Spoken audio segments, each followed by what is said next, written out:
Hello everybody, welcome back to the Life of Klee channel, and we're going to be continuing on with our series on things to know before you get your Alaskan Klee. So today what we will be talking about is Klee socialization and what we did with Sky and Copper to get them socialized. As you can see, Sky isn't feeling very social right now. Sky, hey girl. There she is, and Copper is here. So we're going to talk about the things that we did to socialize Sky and Copper. So if you actually go on the Alaskan Klee Association of America's website, they describe the Klee as being slightly skittish around people that they don't know, and also being very much attached to one family member in particular.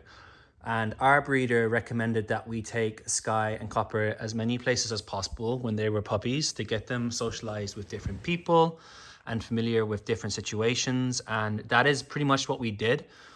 We had Sky first. It was much easier when we only had one dog. I will definitely say that. And in Sky's first 6 months of her life, we brought her absolutely everywhere, whether it was going to the park, going on a hike.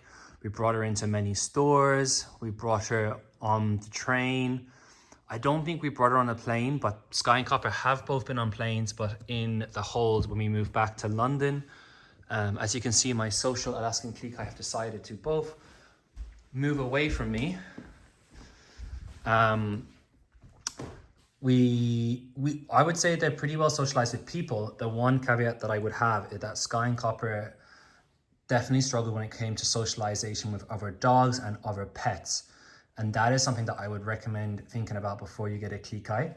Now, again, like I said in my previous videos, every dog is different, every Klee is different, but with Sky and Copper, they're both sort of reactive to other dogs.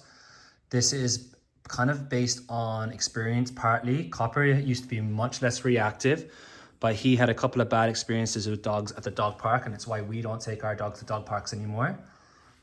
Sky was always very loud and vocal around other dogs ever since she was a puppy.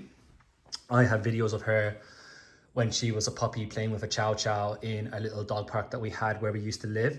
And Sky would just spend her whole time barking at the chow chow. She wouldn't be interested in doing anything else. And now when we go on walks, Sky very much is the one that barks at other dogs if we see them. Copper, less so. He may bark if Sky is being super reactive and vocal. If Copper's by himself, he doesn't really react. But when it comes to socializing with other dogs, we basically don't really do it that much anymore because we don't want to stress Copper and Sky out. And it's also a very stressful situation for us. But when it comes to people, they're both very well socialized. And I think that's partly thanks to the fact that we brought them a lot of places early on. And we had lots of people over to the home. We took them to lots of people's different houses and they got very used to meeting different people. And Sky in particular is very social when it comes to meeting new people and enjoying people's company. So I hope that helps. That is the fourth video in our series, and I'll be back tomorrow.